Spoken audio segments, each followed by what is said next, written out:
Everyone, welcome to Star Academy Air. Guys, আজি আমি 25টা most important প্ৰশ্ন লৈ আছো যিকেইটা প্ৰশ্ন যিকোনো কম্পিটিটিভ এক্সামত আহিয়ে থাকে গতিকে আপোনালোকে ভিডিওটো প্ৰথমৰ পৰা চাব। প্ৰশ্ন 1 অসমে আন্তৰ্জাতিক সীমা স্পৰ্শ কৰা দেশ কেইখন হ'ল? অপচন চাকৰ শুদ্ধটো হৈ যাব ভূটান আৰু বাংলাদেশ। অপচন গ।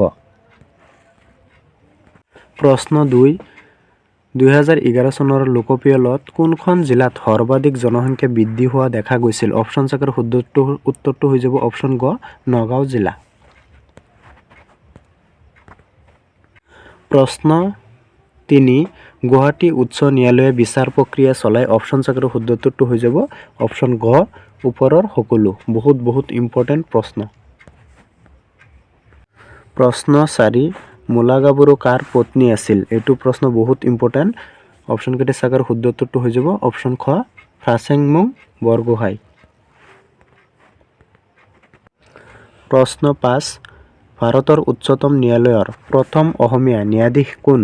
অপচন চাকৰ শুদ্ধটো হৈ যাব অপচন ক পাৰ্বতী কুমাৰ গোস্বামী।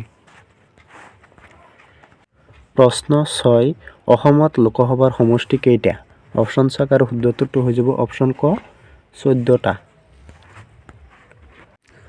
প্ৰশ্ন 7 অসমৰ প্ৰথম মহিলা মুখ্যমন্ত্ৰী কোন? অপচন চাকৰ শুদ্ধটো হৈ যাব অপচন খ আনোৱাৰা টাইমুৰ। সকলোৱে জানে এইটো প্ৰশ্নৰ উত্তৰ।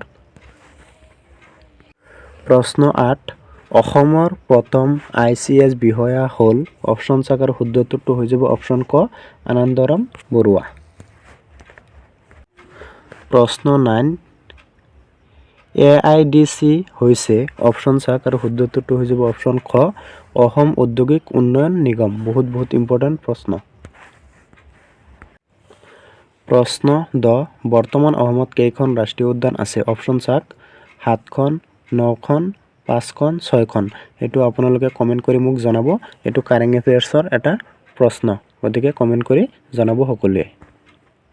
শুদ্ধ উত্তৰ দুটাসকলৰ নাম আমি নেক্সট ভিডিঅ'ত কৈ যাম। প্ৰশ্ন 11 তলৰ কোনখন বিখ্যাত ৰাষ্ট্ৰীয় উদ্যান অসমত অৱস্থিত? অপচন চাকৰ শুদ্ধটো হৈ যাব অপচন গ কাজিৰঙা। প্ৰশ্ন 12 তলৰ কোনটো অসমৰ জনপ্ৰিয় নৃত্য? অপচন চাকৰ শুদ্ধটো হৈ যাব অপচন খ বিহু। সকলোৱে জানে আমাৰ অসমৰ বিহু। প্ৰশ্ন 13 অসমৰ প্ৰথম চলচ্চিত্ৰ নিৰ্মাতা কোন? অপচন কেইটা চাক আৰু শুদ্ধটো হৈ যাব অপচন খ জ্যোতিপ্ৰসাদ আগৰৱালা। প্ৰশ্ন 14 পৰাগ উৎসৱ কোনটো জনগোষ্ঠীয়ে উদযাপন কৰে? অপচন চাকৰ শুদ্ধটো হৈ যাব অপচন ঘ মিচিং। প্ৰশ্ন 15 প্ৰথম অসমীয়া চলচ্চিত্ৰ জয়মতী নিৰ্মাণ হৈছিল? অপচন কেইটা চাক আৰু শুদ্ধটো হৈ যাব অপচন ক 1935 চনত। বহুত ইম্পৰ্টেন্ট প্ৰশ্ন আৰু জানিবলগীয়া। প্ৰশ্ন 16 শ্ৰীকৃষ্ণৰ নাতি অনিৰুদ্ধই অসমৰ কোনজন ৰাজকন্যাক বিয়া কৰাইছিল? অপচন কেইটা চাক আৰু শুদ্ধটো হৈ যাব অপচন গ উষা। বহুত ইম্পৰ্টেন্ট প্ৰশ্ন আহিয়ে থাকে যিকোনো। প্ৰশ্ন 17 প্ৰথম অসমীয়া ৰঙীন চলচ্চিত্ৰ হ'ল? অপচন কেইটা চাক আৰু শুদ্ধটো হৈ যাব অপচন গ ভাইটি। প্ৰশ্ন 18 অসমীয়া মহিলাই তাঁতশালৰ কাপোৰত সাধুকথা লিখে। এই উক্তিটো কোন বিখ্যাত ব্যক্তিৰ? বহুত ইম্পৰ্টেন্ট প্ৰশ্ন। অপচন কেইটা চাক আৰু শুদ্ধটো হৈ যাব অপচন খ মহাত্মা গান্ধী। প্ৰশ্ন 19 ৰাষ্ট্ৰীয় বঁটা বিজেতা অসমৰ দেৱজিৎ চাংমাই হৈছে? অপচন কেইটা চাক আৰু শুদ্ধটো হৈ যাব অপচন গ শব্দযন্ত্ৰী। প্ৰশ্ন 20 ৰাষ্ট্ৰীয় বঁটা বিজয়ী প্ৰথম অসমীয়া মহিলা কণ্ঠশিল্পী হৈছে? অপচন কেইটা চাক আৰু শুদ্ধটো হৈ যাব অপচন খ তৰালী শৰ্মা। বহুত ইম্পৰ্টেন্ট প্ৰশ্ন।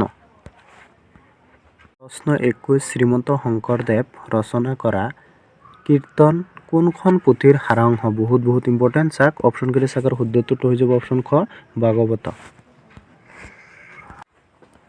প্ৰশ্ন 22 মিৰ্জুমলাই গড়গাঁও অধিকাৰ কৰোঁতে স্বৰ্গদেউ জয়ধ্বজ সিংহ কলৈ পলাই গৈছিল? অপচন কেইটা চাক আৰু শুদ্ধটো হৈ যাব অপচন গ কামৰূপ। প্ৰশ্ন 23 শ্ৰীমন্ত শংকৰদেৱ বিৰচিত সবাতোকৈ সৰু পুথি হৈছে? অপচন চাক আৰু শুদ্ধটো হৈ যাব অপচন খ গুণমালা। প্ৰশ্ন 24 ৰামধেনুৰ প্ৰথম সম্পাদক কোন অপশ্যন চাওক আৰু শুদ্ধ উত্তৰটো হৈ যাব অপশ্যন খ ইন্দ্ৰকমল বেজবৰুৱা ইয়াত অপশ্যন দুটা আহি গ'ল ক্ষমা কৰিব প্ৰশ্ন 25 তথা আজিৰ অন্তিম প্ৰশ্ন সাহিত্য অকাডেমি বঁটা প্ৰাপ্ত প্ৰথম অসমীয়া কাব্যগ্ৰন্থ বনফুলৰ ৰচক কোন অপশ্যন কেইটা চাওক আৰু শুদ্ধ উত্তৰটো হৈ যাব অপশ্যন গ যতীন্দ্ৰনাথ দুৱৰা বহুত ইম্পৰ্টেণ্ট প্ৰশ্ন থেংক ইউ জয় আই অসম